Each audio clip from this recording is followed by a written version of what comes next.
하나님의 자녀된 우리들이 생각해야 할 것이 있어요.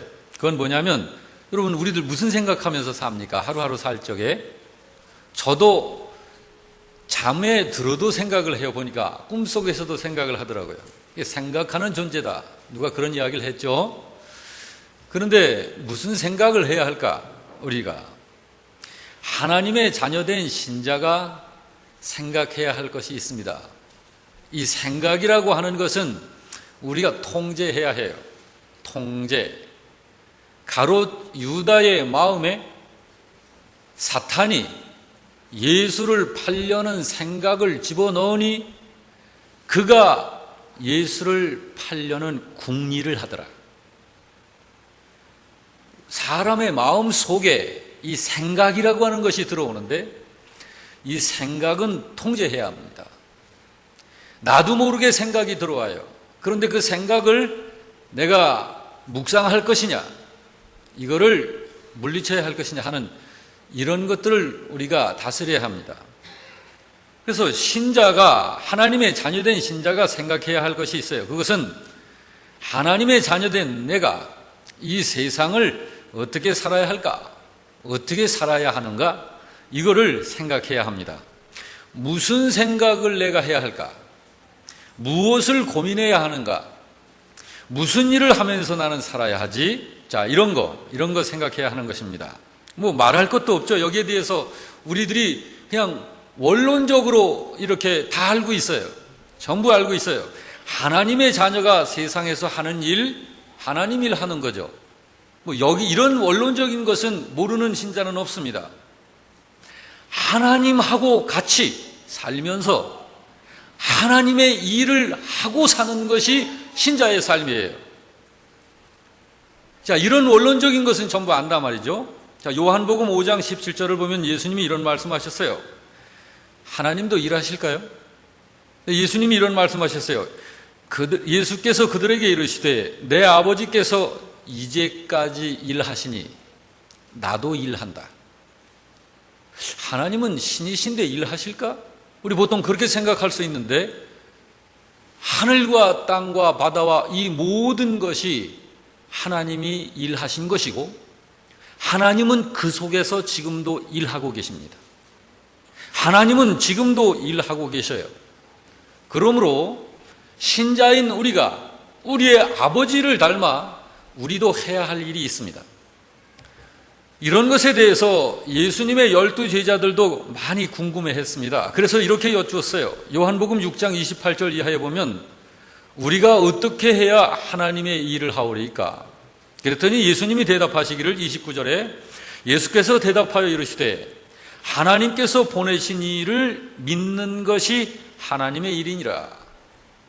자, 하나님께서 보내신 사람, 그분을 믿는 것이 하나님의 일이다 하셨습니다. 자, 하나님이 보내신 사람이 누굴까요? 하나님이 보내신 이 예수님이십니다. 우리들이 보통 예수님 하는 주님이라고 부르는 예수님이십니다. 예수를 잘 믿는 것이 하나님의 일을 하는 것이다. 이 대답을 예수님이 하셨어요. 자, 이렇게 이야기하면 참 애매한 부분이 좀 있습니다. 이걸 제가 해석을 해드리면 예수를 잘 믿어야 하나님의 일을 할 수 있다. 그 뜻이에요. 예수 잘 믿지 않으면 하나님의 일은 할 수 없다. 하지 못하게 된다. 자, 그런 뜻이기도 한 것입니다. 왜 이런 생각을 해야 하고 또 고민을 해야 하는가 하면 우리 인생은 어떻게 살아야 하느냐? 우리 인생은 이 무슨 일을 행하고 살았느냐를 가지고 우리 각자가 하나님 앞에 설 것이기 때문에 그렇습니다. 우리는 한 사람 한 사람이 하나님을 마주대해서 독대하면서 서야 합니다. 언젠가는. 그러므로 여러분, 삶을 고민해야 해요. 어떻게 살아야 하는가? 무슨 생각을 하고 살 것이냐? 그냥 살면 안 됩니다. 진정한 신자는 고민하지 않고 사는 거라고요? 목사님, 성경을 보니까 고민하지 말라고 한 것 같은데요? 그런데 여러분, 성경을 정말 눈을 떠서 크게 뜨시고 다시 보시기 바랍니다. 항상 모든 것에서 우리의 기준은 예수님이신데 예수님도 우리처럼 고민하셨을까? 예수님 고민하셨을까요? 고민하셨습니다. 마태복음 26장 37절 38절을 보면 예수님이 많이 고민하셨어요. 거기에 기록된 말씀으로는 죽을 만큼 고민하셨다. 그리고 성경은 고민하라고 이야기합니다. 디모데전서 3장 7절, 마태복음 5장 25절, 마태복음 7장 6절, 누가복음 12장 58절 등등 신약 성경에서만도 고민하라고 그렇게 말씀합니다. 오히려 고민하지 않고 사는 사람들을 성경에선 책망했어요. 이사야 32장 10절을 보게 되면 너희 염려 없는 여자들아 1년 남짓이 지나면 너희가 당황하여 할 것이다. 포도 수확이 없을 것이다. 열매 거두는 기한이 이르지 않게 될 것이다. 여러분 1년이라고 하는 기간은 계절이 한 번 순환하는 기간인데 수확이 없을 것이다. 열매를 거두는 기한이 오지 않을 것이다. 여러분 고민해야 된다는 거예요. 너희 염려 없는 여자들아 고민하라는 거예요. 신자가 알 것은 고민을 해야 할 것과 고민하지 말아야 할 것을 구별해야 해요. 성경은 이렇게 말씀했습니다. 고린도후서 7장 10절에 다 같이 읽습니다. 하나님의 뜻대로 하는 근심은 후회할 것이 없는 구원에 이르게 하는 회개를 이루는 것이요 세상 근심은 사망을 이루는 것이니라. 여러분 이 말씀은 신자가 해야 할 염려가 있다는 거예요. 그걸 의미하는 말씀이죠. 하나님의 뜻대로 하는 근심, 이건 해야 해요. 무조건 그냥 근심하지 말라?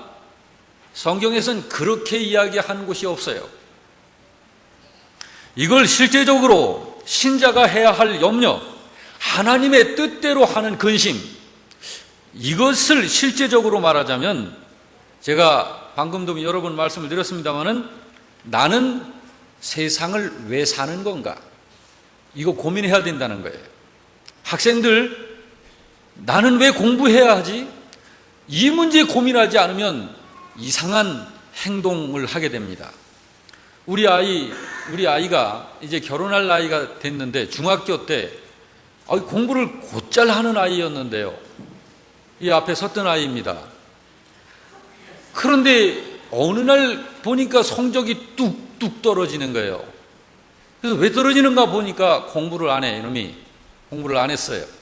그래서 제가 얘한테 공부해라.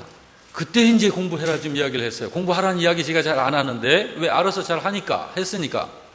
근데 대답을 안 하고 얼굴 표정이 딱 굳어지면서 나 공부해야지. 이름을 얘기해버렸네. 공부해야지. 그러니까 아빠 공부 다 할 필요가 없다고 생각해요. 그 충격을 받았어요 제가. 그래서 왜? 그랬더니 내가 하고 싶어 하는 것만 한두 가지만 잘하면 된다고 생각해요. 그 말이 조금은 맞습니다. 그렇지만 많이 틀립니다. 그런데 이 아이는 그걸 모르는 거예요. 그래서 제가 이 아이를 어떻게 해야 될까? 어떻게 이야기를 해줘야 될까? 순간적으로 이제 고민을 막 하는 거예요. 그런데 이 아이가 서너 살 위 되는 이 교회 그 형 되는 아이가 있습니다. 얘가 좋아해요. 그런데 걔가 뭘 원하는지 제가 알고 있습니다. 그래서 물어봤어요. 대근아, 걔가 꿈이 있지? 예, 걔가 뭐가 되려고 하지? 건축가요. 그렇지, 건축가가 되고 싶어 하지? 그래. 근데 건축가에는 수준이 있다. 우리나라 제일 높은 빌딩이 어떤 거지? 63빌딩이요. 그래, 맞아. 63빌딩을 지을 수 있는 건축가도 있어. 그리고 너 여기 저 동네 사람들 대문 앞에 보면 개집도 있잖아. 개집 짓는 건축가도 있어. 어느 수준이 되어지기를 걔는 원할까? 그랬더니 고민을 하는 거예요. 맞아요. 63빌딩 같은 거를 짓는 건축가가 되고 싶어 하겠죠. 맞아. 자, 개집 짓는 건축가도 건축가인데 63빌딩을 지을 수 있는 그런 아주 실력 있고 유명하고 많은 사람들에게 존경받고 힘있는 그런 건축가가 되려면 공부해야 하는 거야. 다양하게 해야 하는 거야. 고등학교 3학년 때까지는 모든 과목을 다 공부해야 하고 대학에 들어가서 전공 과목을 공부하는 거야. 자, 대학 어느 대학 들어가면 좋을까? 좋은 대학 들어가야 되겠죠. 그렇지. 그런 좋은 대학에 아주 실력 있는 건축학과를 공부를 하면 63빌딩을 지을 뿐만 아니라 세계적으로 유명한 건축을 할 수 있는 그런 실력자가 되는 거예요. 그 이야기를 듣더니 걔가 그 다음서부터 공부를 다시 시작을 했어요. 그래가지고 고등학교 때는 탑을 했습니다. 박수 한번 주십시오. 죄송합니다. 이거 뭐 사람한테 박수 주라고 그래서, 그러나 이것은 사랑의 박수로 여러분, 그리고 오늘 이 말씀과 연관이 되어지는 부분이라 그렇습니다.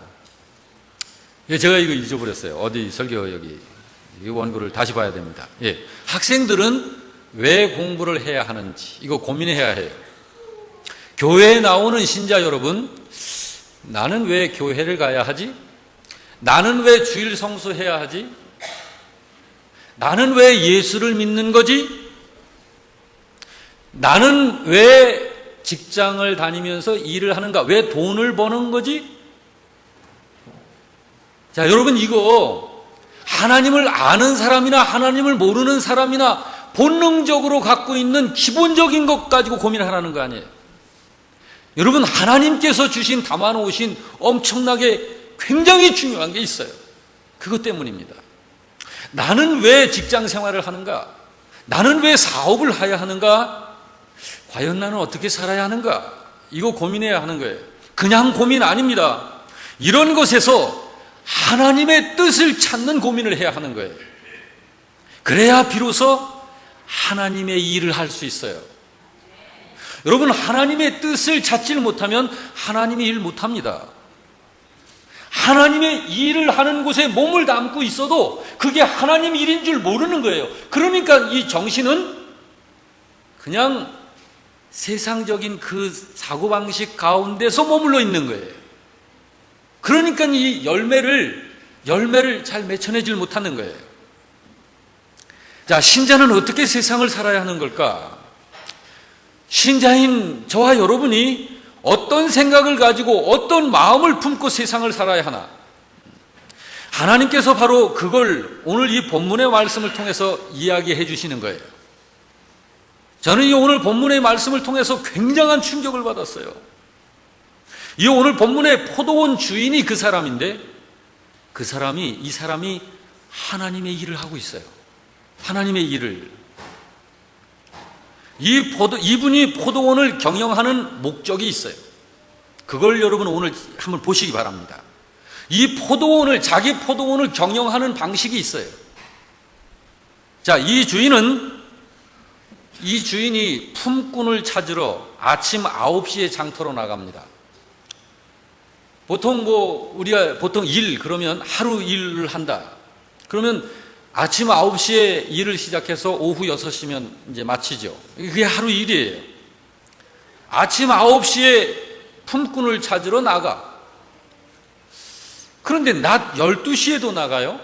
낮 12시면은, 자, 품꾼을 찾아 포도원에 들여보냈어요. 이 주인이. 그래서 제가 이런 생각이 들었어요. 아, 이 주인이 이 사람한테는 반나절 품값을 주려는가 보다. 자, 아침 9시에 나가서 들여온 사람은 하루 품값을 주는 거고, 그냥 상식적으로. 자, 12시에 나가서 품꾼을 들여보낸 사람은 반나절 품값을 주려는가 보다. 근데 좀 이상한 것이 오후 3시에도 그렇게 하는 거예요. 이 사람한테는 품값을 어떻게 계산을 하려고 할까, 주인이? 자, 보통 하루 품값은 오후 6시면 마치니까 오후 3시에 품을 집어넣었다 그러면 3시간 일한 사람이에요. 자, 이 사람은 어떻게 이 품값을 계산해 주려고 그러지? 그런데 이 주인이 오후 5시에도 장터를 찾아 나서는, 품꾼을 찾아 나서는 거예요. 저는 이 사람이 아마, 이거는 이 포도원이 자기 포도원에 굉장히 시간을 다툴 만한 특별한 사정이 있는가 보다, 이런 생각을 했었어요. 그런데 그게 아니에요. 이 본문을 보니까 품값을 계산하는 걸 보고서 그거는 아니구나, 제가 이 판단을 했습니다. 1시간밖에 일을 하지 못한 사람한테 하루 품값을 주는 거예요. 자, 마음이 좋죠.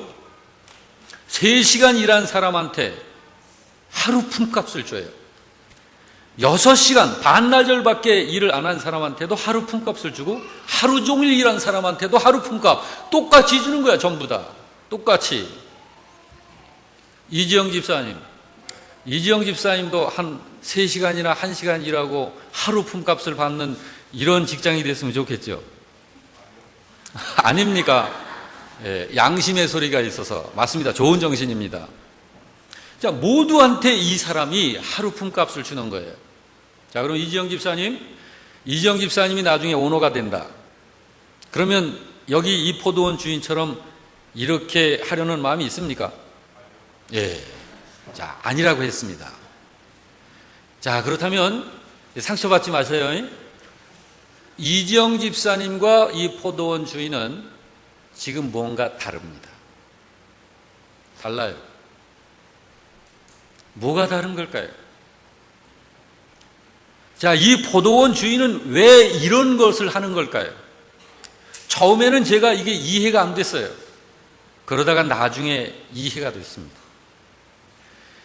이 비유를 예수님이 하신 건데, 이 비유의 목적은 1절에서 서두에서 말씀하고 있듯이 천국은 마치, 그래서 천국, 하나님 나라를 지금 예수님께서 깨닫게 해주시려고 이 비유를 이야기를 하시는 거예요.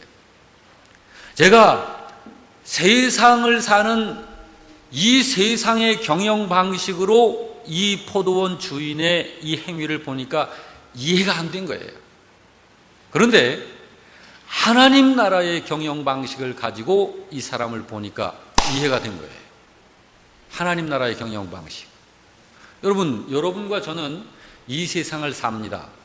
그런데 이 세상을 살지만 하나님을 알지 못하는 60억이 넘는 일반 세상 사람들의 삶의 방식으로 살지 않습니다. 적어도 여러분과 저는 하나님의 자녀의 삶의 방식으로 삽니다. 그걸 믿음으로 산다고 그래요. 믿음으로 산다고 그래요. 그거를. 이것을 깨닫고 제가 얼마나 부끄러움을 느꼈는가 몰라요. 이 포도원 주인의 삶을 보십시오. 하나님 나라의 삶의 방식으로 이 사람이 사는 거예요. 이 주인은 자기 포도원 수익이 첫째가 아니에요. 자기 포도원 수익을 위해서 품꾼들을 이용하는 이런 삶을 사는 사람이 아니라 사람을 위해서 포도원을 경영하는 사람이에요. 사람을 위해서 포도원을 경영하는 사람. 세상은 자기 이익을 위해서 사람을 이용하죠. 그것이 세상입니다. 그렇지만 여러분, 하나님은요, 자, 하나님께서 모든 걸 운영하는 방식, 그것이 바로 하나님 나라의 운영 방식이고, 하나님의 자녀들인 우리가 그 방식으로 바꿔 살아야 돼요. 하나님의 방식은요, 사람을 위해서 세상을 제공하시고, 사람을 위해서 세상을 사용하시는 방법이에요. 이것이 하나님의 운영 방식입니다. 그런데 여기 이 주인의 마음을 들여다보시길 바랍니다. 성경에 너희 안에 이 마음을 품으라. 곧 그리스도 예수의 마음이다. 여러분, 예수님이 하나님 맞습니까? 하나님이신 예수님, 곧 예수님의 마음, 곧 하나님의 마음을 품고 살으라는 거예요. 자, 하나님이 어떤 마음을 가지셨을까? 하나님이 하늘과 땅과 바다와 이 모든 세상에 대해서 어떤 운영을 하시는 마음을 품고 계실까? 성경은 너희가 하나님의 마음, 곧 예수님의 마음을 품고 살으라고 말합니다. 여기 이 포도원 주인이 그 마음을 품고 사는 사람이에요. 특별히 여기를 보십시오. 오후 3시에 품꾼을 찾으러 장터로 나간 것도 그렇지만은 저녁 5시에 나갔다면 우리가 상식적으로 생각을 해볼 적에 일자리 찾을 수 있습니까? 저녁 5시에. 오늘 벌이는 다 파장 난 거예요. 없는 거예요. 그런데 장터로 나가보니까 자기를 써주기를 기다리는 사람이 있는 거예요. 저녁 5시에. 자, 그러면 여러분 생각해 보세요. 일반적으로는 저녁 5시면은 모든 일이 끝나고 찾아주는 사람이 없는 세상인데, 그래도 그 시간에 거기에 일을 기다리고 앉아있는 사람, 자, 이 사람을 여러분 보시기 바랍니다. 어떤 사람일까요? 이 사람은 지금 집을 못 가는 거예요. 이 사람이 집을 가질 못하고 장터에서 그래도 자기를 찾아줄 사람을 지금도 기다리고 있는 것은 왜였을까? 얼마나 절박했을까? 이 사람은 우리가 알지 못하고 우리가 보지 못하는 얼마나 절박한 상황이면 그러할까? 아무도 알 수 없는 고민, 아무도 알 수 없는 그 사람만의 그 절박한 고민이 사정이 있는 사람이 아닐까? 절대로 빈손으로는 오늘 집에 들어갈 수가 없는 이런 삶의 아픔과 고민이 있고 슬픔이 있는 사람. 여기 이 포도원 주인은 바로 그런 사람을 찾아서 오후 5시에도 나간 거예요. 여러분, 이게 바로 하나님의 마음입니다. 이것이 바로 믿음의 도리입니다. 우리가 믿음 생활을 하는 이 믿음의 도리를 알고 믿어야 된다. 믿음의 도리, 예수 그냥 믿으면 되지 뭐, 여러분 천만의 말씀, 나는 그렇게 생각 안 합니다. 분명히 예수님께서 말씀하시기를 영생으로 가는 길은 그 길이 좁다. 좁을 뿐만 아니라 협착하다. 그래서 그리로 가는 자가 적다. 그러나 멸망으로 가는 길은 그 길이 넓고 평탄하고 쉬워서 그리로 가는 자가 무더기로 간다. 여러분, 지금 이 말씀을 예수님은 세상 이 지구를 향해서 하신 말씀이 아니라 지금 현재 예수 믿고 있는 신자들을 향해서 하신 말씀이에요. 예수 믿는다고 해서 전부 다 하나님 나라 가는 거 아닙니다. 예수님 그 사실을 분명히 말씀하지 않았습니까? 나더러 주여 주여 하는 자마다 다 하나님 나라에 들어올 것이 아니다. 내 말을 듣고 내 말을 깨닫고 내 말을 순종하여 사는 자라야 들어오리라.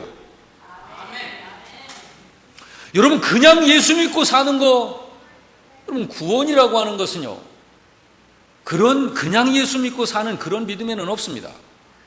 마태복음 7장 21절 이하에 그 사실을 분명히 말하고 있지 않습니까?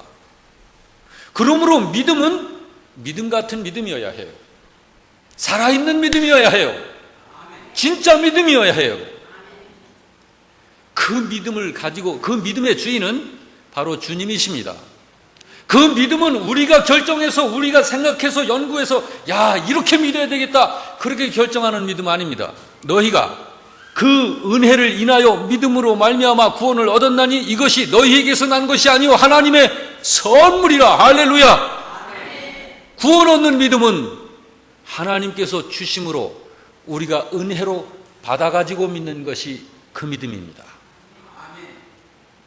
만약에 내가 예수 믿기로, 내가 교회를 이 교회 저 교회 다녀보고 이런 종교 저런 종교를 다녀보니까 그래도 교회가 제일 낫더라, 난 그래서 교회 예수 믿어야 되겠다, 교회 다녀야 되겠다, 그 결정 누가 한 거예요?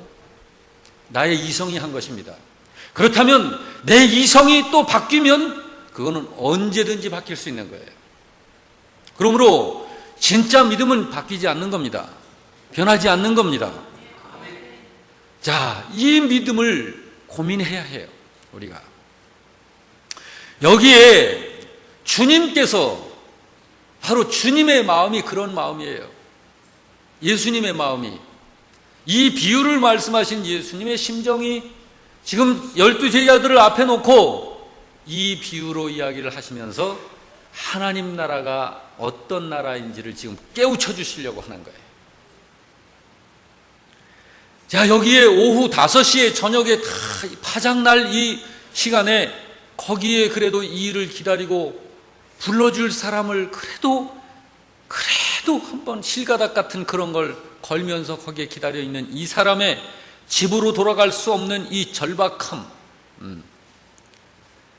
이 주인은 그런 마음으로 자기의 포도원을 경영하는 주인입니다.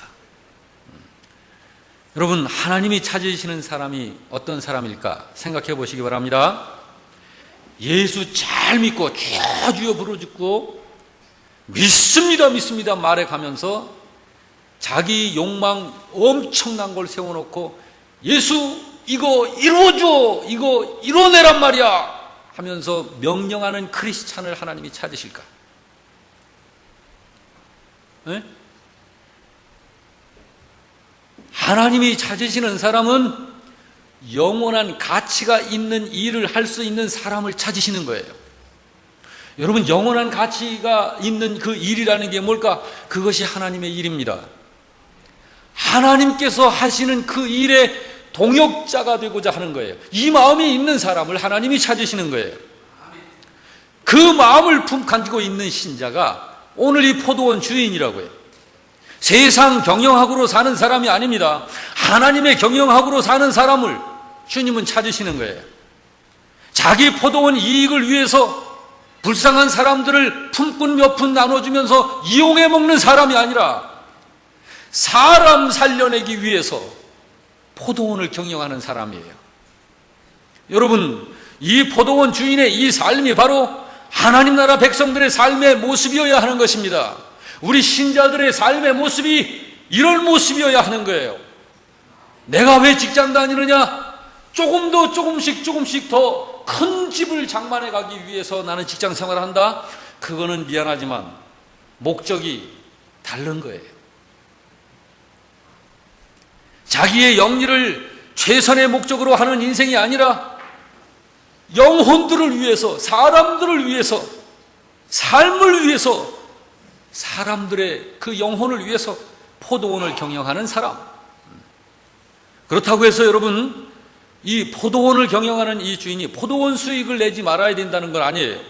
포도원 수익 내야 됩니다. 왜 그러냐면 이 세상에서는요, 주머니가 비면 힘이 없는 거예요. 주머니가 두둑해야 합니다. 하나님의 나라의 일을 훌륭하게 하기 위해서 우리는 포도원 경영도 잘해야 합니다. 그것이 바로 믿음의 도리예요. 오늘 주님은 제자들로 하여금 바로 그런 것을 깨닫고 그 도리를 쫓아서 살도록 하려고 이 비유를 말씀을 하신 거예요. 여러분, 사람한테는 욕심이라는 게 있습니다. 그런데 성경은 욕심을 굉장히 경계하라고 주의를 주고 있어요. 한 군데에서도 욕심을 이야기하는 적이 없습니다. 제가 그 전에 전도사 시절에는 하나님 거룩한 욕심을 주세요 막 이렇게 기도했는데 성경 창세기부터 요한계시록까지 살펴보면 욕심이라고 하는 건 전부 100% 나빠요. 그런데 굉장히 열심을 내는 사람이 있어요. 이걸 뭐로 표현할까? 이건 거룩한 열정입니다. 그건 욕심이 아니에요. 열정입니다. 열정. 거룩한 욕심 주세요. 여러분 혹시 그런 말 하지 말고요, 거룩한 열정 달라고 그러세요. 열정입니다. 욕심은 좋은 것이 하나도 없어요. 그런데 여러분, 우리들의 삶 속에서 어디까지가 욕심이고 어디까지가 비전입니까? 자, 이거 여러분 생각해야 해요. 어디까지가 욕심이고 어디까지가 비전일까?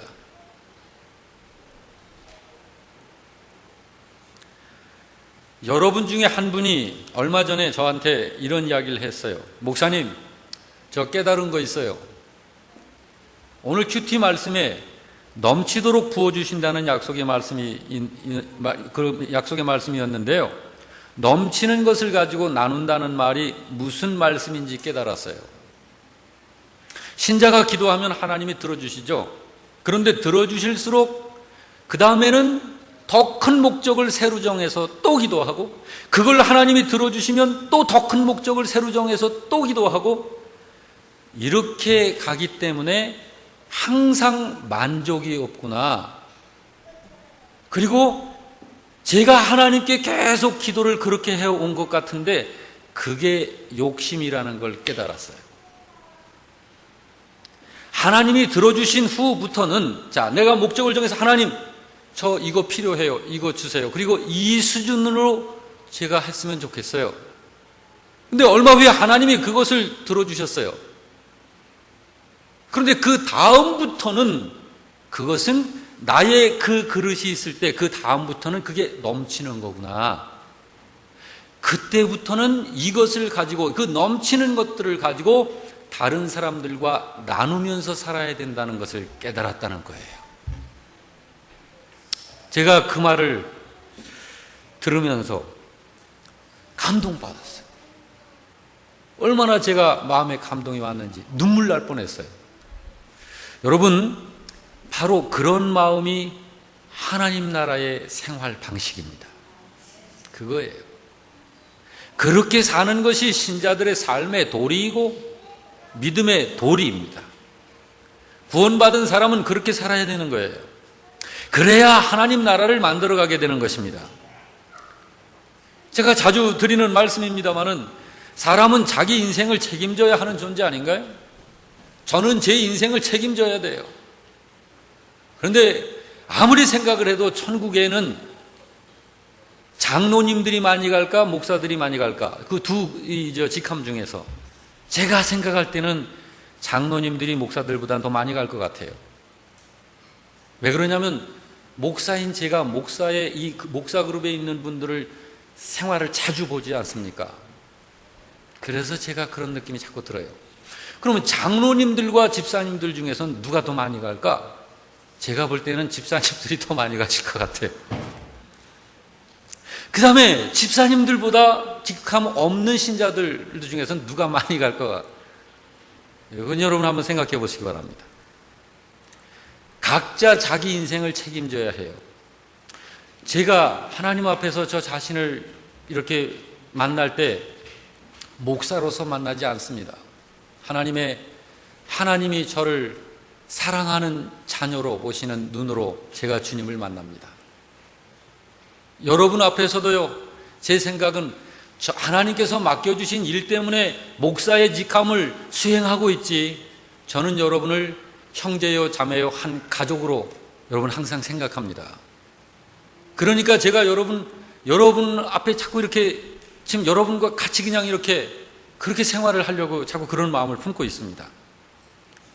자, 그런데 각자 자기의 인생을 책임져야 되는데, 성경에 주님이 하신 말씀이 있잖아요. 인자가 아버지의 영광으로 그 천사들과 함께 오리니 그때 각 사람이 행한 대로 갚으리라. 그래서 인생을 잘 살지 않으면 안 되는 거예요. 그래서 잘 살아야 돼요. 우리가 성경에서 오병이어의 기적 사건 잘 알고 있지 않습니까? 자, 삶, 이거를 이제 우리들이 이야기해 볼 적에, 예수님은 그 오병이어를 가지고 5,000명이 훨씬 넘는 사람들을 먹이시는 삶을 행하셨습니다. 그런데 여러분, 세상에는요, 5,000명이나 더 먹일 수 있는 양식을 혼자 움켜쥐고 사는 사람이 있어요. 그런데 세상에는요, 또한 혼자서도 5,000명을 먹이는 삶을 사는 사람이 있습니다. 그거 보는 거예요. 예수님이 그걸 지금 드러내시는 거예요. 하나님의 자녀는요, 이 세상에서 하나님 나라를 세우는 일을 하면서 살아야 하는 사람이에요. 그렇게 사는 신자가 진정한 신자입니다. 우리가 이 세상에서 예수 믿는 것은 나 편하게 살려고 예수 믿어야 하는 거 아니에요. 나 공부 잘하려고, 나 출세하려고 예수 믿어야 되는 거 아닙니다. 나 돈 많이 벌려고 예수 믿어야 하는 게 아니에요. 예수님께서 이 비유를 통해서 말씀하시려는 메시지가 바로 그것입니다. 그것이 믿음의 도리입니다. 믿음의 도리. 이 포도원 주인, 여러분 이 시간에 이 말씀을 들으셨는데 마음에 여러분 어떤 느낌이 있으실 거예요. 결단하시기 바랍니다. 믿음의 도리를 좇아 살 것을, 부디 세상 경영 방식으로 아닌 하나님 나라의 경영 방식을 가지고 이 세상을 살아야 되겠다. 그거 결심하시기 바랍니다. 저는요, 제가 그렇게 산 것이 저의 삶에 그냥 이렇게 습관처럼 아주 질이 돼버린 것 같은데, 그런데 저 참 주님께 여쭤볼 거 있어요. 뭐냐면, 제가 이렇게 쌓아두지를 않고 사는데, 자, 지금 이 상태 같으면 앞으로 필요한 것들이 축축축 생기면 그것에 대한 제가 대책이 없어요. 자, 예를 들어서 재정 부분이다. 만약에 재정 부분이 있는데 앞으로 큰 일들이 이렇게 생긴다. 그러면 그것들을 위해서 제가 지금 현재 상태로는 어떻게 할 방도가 없어요. 그런데 오늘까지 살아온 과거를 돌이켜보면 이런 방식으로 살았거든요. 여태 주님 한 분 바라보고 내게 현재 필요한 것이 있는데 그것에 더 있는 저축이 될 만한 그 어떤 재정이 있으면 그냥 풀어서 나눴어요. 그냥. 그러니까 항상 저에게는 여유는 없이 그렇게 오늘까지 그렇게 살았는데, 제가 가만히 보니까 큰 일들을 이렇게 처리해야 할 일들이 꽤 많았어요. 과거에. 그런데 그 중에 하나도 안 된 것이 없어요. 다 됐어요. 그래서 그 이루어진 과거의 큰 일들을 하나하나 구체적으로 좀 이렇게 분석을 해보니까 하나님께서 하셨어요. 하나님께서. 이 포도원 주인이 이렇게 사는 것이 바로 그 방식이었던 것 같아요. 그래서 제가 이 포도원 주인을 통해서 굉장한 충격도 받았지만 한편으로는 제가 굉장한 위안이 됐고 큰 힘을 얻었어요. 그렇다. 부디 여러분, 다시 한번 여러분들에게도 당부의 말씀을 드립니다. 이 포도원 주인은 세상 경영 방식으로 보면 바보예요. 천치예요. 이 사람은 1년 안에 포도원 망합니다. 그런데 하나님은 이 사람 망하지 않게 붙잡아 주십니다. 왜 그러냐면 하나님 나라의 경영 방식으로 운영을 하니까 하나님의 일을 이루어내고 하나님의 뜻을 이루어내는 사람이에요. 하나님이 찾으시는 사람이 바로 이런 사람이에요. 그러므로 주님께서 함께 하시는 것입니다. 부디 여러분들도 한번 해보시기 바랍니다. 세상의 삶의 방식이 아닌 하나님 자녀의 삶의 방식, 세상 경영 방식이 아닌 하나님 나라의 이 경영 방식으로 살아보시길 바랍니다. 아마 처음에는 어려움이 좀 있을지도 몰라요. 그러나 그렇게 살아보면 하나님께서 실제로 간섭하시는 하나님의 손길을 느끼실 것입니다. 별로 은혜가 안 되는가 봐요. 아멘이 좀 적은 거 보니까. 그 주님께서 만져주시는 것이 있죠.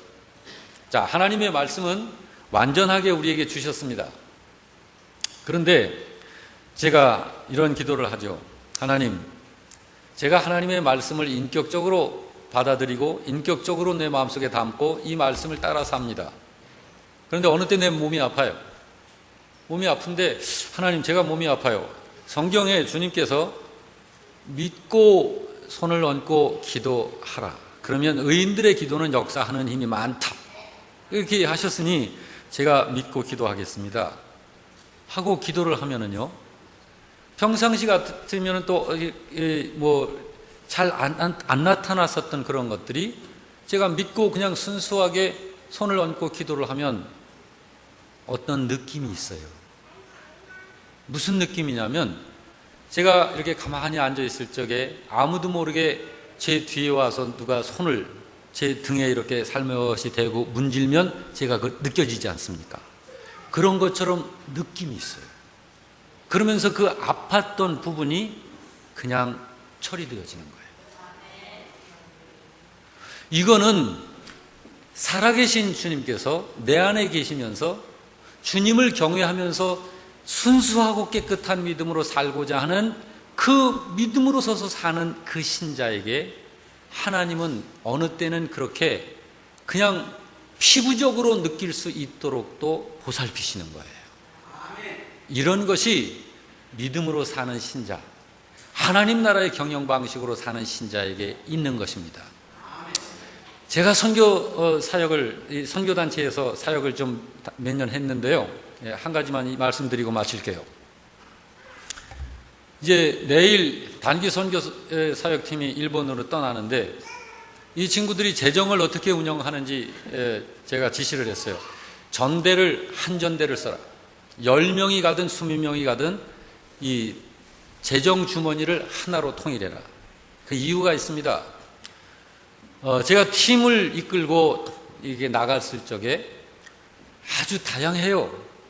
그 팀원들 보면 하루하루 끼니를 해결해야 하는 목회자도 있고 수천 명을 목회하는 목회자도 있어요. 그런데 한 팀 안에 들어와 있습니다. 그러면 아프리카를 간다.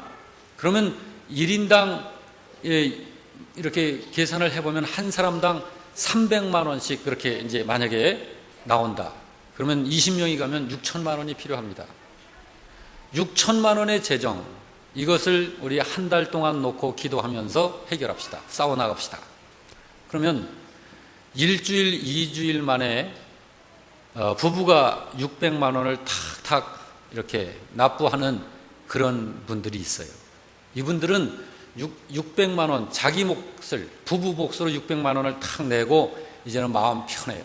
이제 할 도리 다 했다. 나머지 이제 갈 때까지 편하게 기다리기만 하면 돼요. 그런데 저 제주도에서 올라온 한 목회자는 제주도에서 여기 매주 이렇게 올라오는 그 여비도 장만을 하느라고 고민이에요. 그러니 600만 원을 마련을 못하는 거예요. 그냥 2만 원도 갖다 내고 3만 원도 내고 뭐 몇천 원도 내고 이걸 한 달 동안을 계속하는 거예요. 이제 출발하기 한 2, 3일 전이 됐는데 들어온 재정을 보니까 반밖에 안 채워지는 거예요. 6천만 원이 당장 내일 모레면 이게 있어야 되는데 3천만 원밖에 안 되는 거예요. 그럼 나머지 3천만 원 어떻게 해야 될까요? 우리가 누굽니까? 하나님의 자녀죠. 그러면 하나님께서 우리들이 하는 거 팔짱 끼고 가만히 보고 계실까요? 아니면 하나님이 우리와 언제든지 같이 계시면서 역사하실까요? 역사하시죠. 근데 역사를 하셔요. 벌써 한 달 전부터 계속 하나님도 같이 역사하신 거예요. 그런데 우리 사람이 그 일을 이해를 못하고 팔짱 끼고 있는 거예요. 자, 예를 들어서 수천 명 목회하는 목회자에게는 하나님께서 1,500만 원 이상을 주셨어요. 교회에 광고했습니다. 성도 여러분, 저희 부부가 단기 선교 사역을 일주일 한 달을 다녀옵니다. 재정이 한 사람당 300만 원씩 필요하다네요 하고 광고를 하니까 목사님, 제가 좀 여비를 좀 보태겠습니다. 이렇게 해서 교인 중에서 통장으로 들어온 돈이 2천만 원, 3천만 원이 들어오는 거예요. 그러면 이분은 600만 원 딱 갖다 내고 나머지는 자기 통장에 탁 넣어놓고 이제 여윳돈으로 이제 두고 있는 거예요. 그러고 한 달을 기다리는 거예요. 출발할 때를. 제주도에서 온 분은 이걸 가지고 기도하면서 한 달 동안 부은 재정이 15만 원, 20만 원도 힘든 거예요. 그래서 인도자인 제가 모아놓고 우리 하나님께서 각자의 마음에 주신 것을 그대로 내놓고 회개합시다. 그랬더니 그 중에 한 분이 울면서 고백을 하는 거예요. 울먹울먹하면서, 목사님, 아니 간사님, 제가 사실은 저희 통장에 400만 원이 여윳돈이 더 들어와 있습니다. 저 이거 내놓습니다. 회개합니다. 하고 내놓으니까 주변에 있는 분들이 저도 그렇습니다. 저도 그렇습니다. 저도 그렇습니다. 하고 통장들을 내놓는데요. 그 내놓는 재정을 다 합쳐보니까 정확하게 6천만 원. 자, 그러면 여러분, 하나님께서 한 달 동안 이 팀원들 한 사람 한 사람 속에서 역사하신 거예요, 안 하신 거예요? 하신 거예요. 그런데 본인들은 그걸 그렇게 인식을 못하는 거예요. 하나님은 항상 같이 하시면서 하나님이 하실 일을 하십니다. 문제는 우리의 욕심이 문제예요. 우리들의 생각이 문제라고요. 우리들의 생각을 주님의 마음을 품고 하나님의 자녀로서의 믿음의 도리를 조차 생각하고 하나님 나라의 삶의 방식으로 그렇게 살면 우리에게 있어서는 부족하지 않습니다. 하나님이 우리 속에서 역사하시고 일하시는 거예요. 우리는 그렇게 살면서 이 세상을 바꾸는 사람들이지, 우리들의 알량한 어떤 그 학식이나 지식이나 이런 걸 가지고 한번 시도해보는 그런 사람들이 아니란 말이에요. 우리는 주님께로부터 지혜를 구하여 주님의 지혜로 세상을 살고, 주님께서 주신 믿음을 가지고, 이 믿음의 방식으로, 이 믿음의 도리를 가지고, 하나님 나라의 이 삶의 방식을 가지고 이 세상에서 벌써 우리는 하나님의 자녀로서 사는 거예요. 이것이 우리들의 삶이라고요. 여러분, 어떻게 사시겠습니까? 오늘 이 말씀 생각해 가면서 하나님의 자녀의 삶의 방식 그랬는데, 나 예수 믿고 있으면서 나 예수 믿지만 세상이 어디 그렇습니까, 목사님? 어쩔 수 없잖아요. 여러분, 아닙니다. 세상에서 우리 해야 할 일 하는 거예요. 그렇지만 우리들의 삶의 목적과 삶의 수단과 방식은 하나님 나라의 삶의 목적에 둬야 하고 하나님 나라의 삶의 방식으로 살아야 하는 거예요. 그 삶을 살 적에, 그 목적에 하나님께서 능력과 은혜와 주님의 크신 손길로 역사하시는 거예요. 그러므로 우리가 하나님의 자녀로서 하나님과 동행하면서 사는 것입니다. 이 삶이 믿음으로 사는 삶이고 이것이 믿음의 도리입니다. 우리가 이렇게 살아야 하는 거예요. 예수 믿고 살면서 고민이 굉장히 많은 사람이 있어요. 그건 왜냐하면 주님의 삶에 주님의 역사가 그 사람 안에서 역사가 나타나지 않으니까, 주님이 역사하시지 않으시니까 그래요. 그냥 자기 힘으로, 믿음은 분명히 가지고 있는데 모든 걸 자기 생각, 자기 힘으로 하는 거예요. 그래서 마치 내가 이렇게 힘들게 해서 참 이렇게 만든 걸 가지고 주님의 일 조금 쓰세요 하고 드리는 것 같이 이렇게 힘겹게 사는 거예요. 그러지 않습니다. 우리는 하나님이 부어주시는 거 받아가지고 나도 살고 하나님의 일도 하고 세상에 다른 사람들도 돕고 이렇게 사는 것이 믿음으로 사는 것입니다. 그러려면 우리의 의식을 바꿔야 해요. 우리가 믿음이라고 하는 것에 대해서 고민을 하고 정말 하나님께서 성경이 말씀하신 믿음이 무엇인가? 우리가 무엇 때문에 고민을 해야 하는가?